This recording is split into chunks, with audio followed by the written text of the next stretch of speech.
आपके सामने है provisions in the absence of partnership deed. अगर पार्टनरशिप डीड नहीं है या पार्टनरशिप डीड में मेंशन नहीं है तो कौन से प्रोविजंस एप्लीकेबल हो जाएंगे? Provisions of Indian partnership act 1932। तो आपके स्क्रीन पर है provisions in the absence of partnership deed. आपके यह जो 5 पॉइंट हैं मोस्ट इंपॉर्टेंट पॉइंट्स हैं। इस पर आपके मल्टीपल चॉइस क्वेश्चन तो बनते ही बनते हैं, साथ ही साथ आप जो प्रैक्टिकल क्वेश्चन सॉल्व करेंगे वहां भी इनके कंसेप्ट पूछे जाते हैं। तो फ्रेंड्स, इस 5 पॉइंट्स को आपको बेहतर तरीके से मगअप करना है, लर्न कर लेना है बाय हार्ट। चलिए वन बाय वन समझते हैं। सिचुएशन है कि पार्टनरशिप डीड नहीं है या पार्टनरशिप डीड में मेंशन नहीं है, तो प्रोविजंस कौन कौन से लागू होंगे इन डिफरेंट सिचुएशंस में। फर्स्ट आता है आपका शेयरिंग ऑफ प्रॉफिट्स और लॉसेस। फ्रेंड्स, अगर प्रॉफिट और लॉस शेयर करने की बात आएगी तो सिंपली आप याद रखेंगे कि इसे इक्वली डिवाइड किया जाएगा अमंग द पार्टनर्स। जो भी पार्टनर्स हैं बराबर बराबर प्रॉफिट या फिर लॉसेस को बांटा जाएगा। सपोज करते हैं कि Mr A and Mr B किसी पार्टनरशिप फर्म के पार्टनर्स हैं और इनके पास प्रॉफिट शेयरिंग करने के बारे में पार्टनरशिप डीड में कुछ नहीं लिखा हुआ है या पार्टनरशिप डीड क्या है, साइलेंट है। तब क्या करना है? सिंपली दोनों को बराबर बराबर प्रॉफिट या लॉस को डिस्ट्रीब्यूट कर देना है। नेक्स्ट आता है आपके पास point interest on capital. Friends, in the absence of partnership deed आपको पार्टनर्स के कैपिटल्स पर इंटरेस्ट नहीं देने हैं। कहने का मतलब है कि इंटरेस्ट अलाउड नहीं होगा। याद रखिए, इंटरेस्ट ऑन कैपिटल अलाउड नहीं होगा। एंड थर्ड आता है आपके पास इंटरेस्ट ऑन ड्राइंग्स। ड्राइंग्स क्या होता है? आप ड्राइंग्स के कंसेप्ट को समझेंगे। सिंपली समझें कि पार्टनर्स को कभी रिक्वायरमेंट महसूस हो जाती है तो वो फर्म से विड्रॉ कर लेता है, मनी कैश विड्रॉ कर लेता है। तो इससे फर्म में उसके कैपिटल्स कम हो सकते हैं या फिर दूसरा कंसेप्ट है कि प्रॉफिट में से उन्होंने एक्सपेक्टेड प्रॉफिट में से विड्रॉ कर रखा हुआ है, तो उस केस में क्या होगा? तो सिंपली फ्रेंड्स, अगर पार्टनरशिप डीड नहीं है तो पार्टनर्स के ड्राइंग्स पर भी कोई इंटरेस्ट चार्ज नहीं करना है। देखिए, जब फर्म इंटरेस्ट देती है तो उसे कहते हैं अलाउ करना, और फर्म जब इंटरेस्ट लेगी पार्टनर से तो उसको कहते हैं चार्ज करना। बट इस केस में आपको ड्राइंग्स पर भी कोई इंटरेस्ट चार्ज नहीं करना है। इस तरह से not to be charged. Fourth, interest on advance loan by a partner. अभी अभी हम लोगों ने पढ़ा राइट्स ऑफ पार्टनर में कि एडवांस लोन पार्टनर ने दिया किसको? फर्म को। तो उस पर किस रेट से इंटरेस्ट मिलना चाहिए? तो कहा गया कि पार्टनरशिप डीड अगर आपकी साइलेंट है या मेंशन नहीं है तो इंटरेस्ट का रेट चलेगा 6% पर एनम। याद रखिए, 6% पर एनम।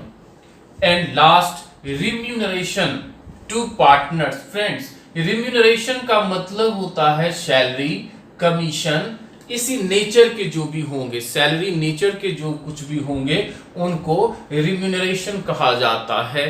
तो in the absence of partnership deed यह भी नहीं मिलेगा। तो इन 5 पॉइंट्स में आपने क्या देखा कि प्रॉफिट शेयरिंग क्या होगा? इक्वली होगा। कैपिटल पर इंटरेस्ट नहीं मिलेगा। ड्राइंग्स पर इंटरेस्ट चार्ज नहीं करेंगे। एडवांस लोन अगर पार्टनर ने दे रखा है तो 6% पर एनम का रेट से इंटरेस्ट उसे प्रोवाइड किया जाएगा और रिम्यूनरेशन नहीं मिलेगा। तो 4 पॉइंट तो आपके ऐसे ही हो गए, नहीं नहीं नहीं, और एक सिर्फ आप इंटरेस्ट ऑन एडवांस लोन याद रखिए 6% पर एनम। फ्रेंड्स, अभी जो हमने प्रोविजन पढ़ा in the absence of partnership deed, अब इसके बेसिस पर कुछ क्वेश्चन हम लोग सॉल्व करते हैं। देखिए आपकी स्क्रीन पे है first question, X and Y are partners. कोई पार्टनरशिप फर्म है जिसमें 2 पार्टनर है एक्स और Y, they do not have partnership agreement. यह आपके इस टाइप के क्वेश्चन का मेन यही फोकस पॉइंट हो गया कि पार्टनरशिप एग्रीमेंट नहीं है, दैट इज पार्टनरशिप डीड नहीं है।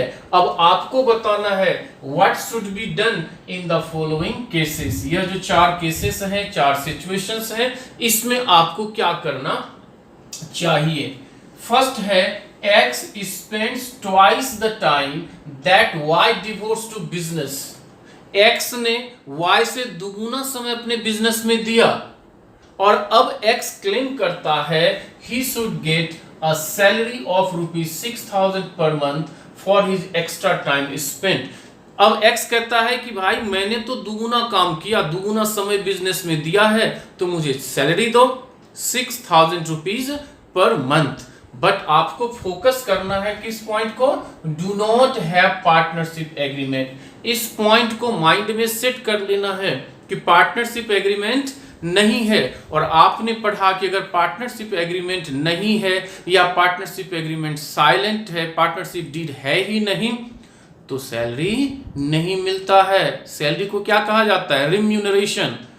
पार्टनर्स को रिम्यूनरेशन नहीं मिलेगा, चाहे वह 2 टाइम्स क्या 100 टाइम्स अपना टाइम स्पेंड कर दे बिजनेस पर्पस के लिए। तो आपका जवाब होता है इस क्वेश्चन के लिए, आप क्या कहेंगे, नो, नो सैलरी, आप सैलरी नहीं देंगे। आगे अगर इसको आप और बढ़ा करके लिखना चाहें तो आप कहेंगे in the absence of partnership agreement और partnership deed, partners are not entitled to any salary. Second point देखते हैं। सेकेंड पॉइंट है आपका Y has provided a capital of ₹50,000 whereas X has provided ₹5,000 only as capital. X however has provided ₹10,000 as loan to the firm. What interest will be given to X and Y? Friends, इस question में आप इसको 2 हिस्से में बांट दीजिए। First capital contribution और दूसरा loan provided by the partner to the firm. तो फर्स्ट हम फोकस करते हैं कैपिटल कंट्रीब्यूशन पर।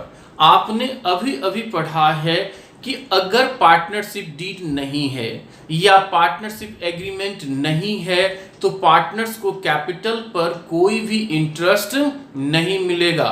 फर्स्ट पार्ट का जवाब हो गया। आप सिंपली कहेंगे there will be no interest on capital contributed by the partners. And second part है कि लोन प्रोवाइड किया गया है, तो आपको पता है कि अगर फर्म को पार्टनर लोन प्रोवाइड करता है तो 6% पर एनम की रेट से इंटरेस्ट देना ही पड़ता है, चाहे फर्म को प्रॉफिट हो या लॉस हो। तो इसका जवाब आप कैसे लिखेंगे, आप सिंपली कहें, आप अगर यह इस जगह पे मैं लिखता हूं तो क्या लिखेंगे, कहेंगे first no interest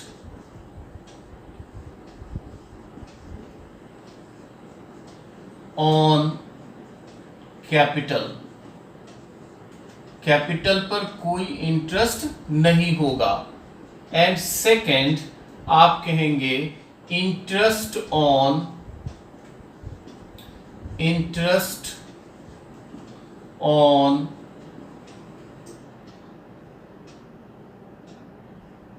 x loan, X के लोन पर इंटरेस्ट क्या होगा। तो इस तरह से आप निकाल लेंगे। उसने लोन कितना दिया, 10,000 दिया, और इस 10,000 का 6% पर एनम की रेट से निकाल लें, और यह अमाउंट आपके पास आ गया। कितना अमाउंट हो जाएगा बताइए। तो यह हो गया आपका 600 रुपीज, हो गया जवाब। अब आपके पास थर्ड सिचुएशन आता है। थर्ड सिचुएशन कहता है कि x wants to introduce his son Z into his business, but Y objects। Friends, हमने राइट्स ऑफ पार्टनर पढ़ा, और उसमें आपने देखा था कि पार्टनर्स को राइट है न्यू पार्टनर्स के एडमिशन को वह एक्सेप्ट करे या ना करे।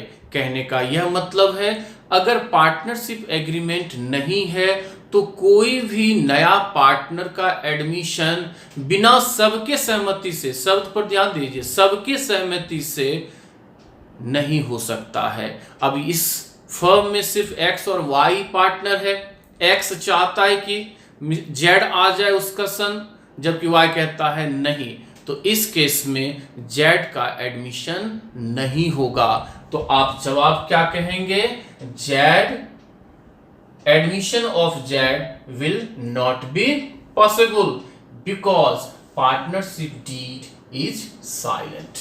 ठीक है, तो सिंपली यहां पे अगर जवाब में लिखना चाहूं तो आप क्या कहेंगे, y is true। y क्या है, सच कह रहा है। z will not be allowed। z को अलाउ नहीं किया जाएगा, अलाउड फॉर एडमिशन। लैंग्वेज आप और भी अच्छा लिख सकते हैं, मुझे सिर्फ समझाना है। And next fourth case, y wants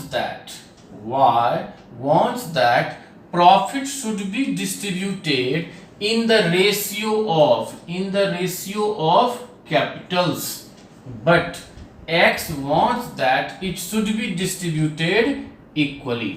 friends, partnership agreement अगर नहीं है या पार्टनरशिप डीड साइलेंट है तो हमेशा याद रखें आप कि प्रॉफिट जो है वह इक्वली ही शेयर होगा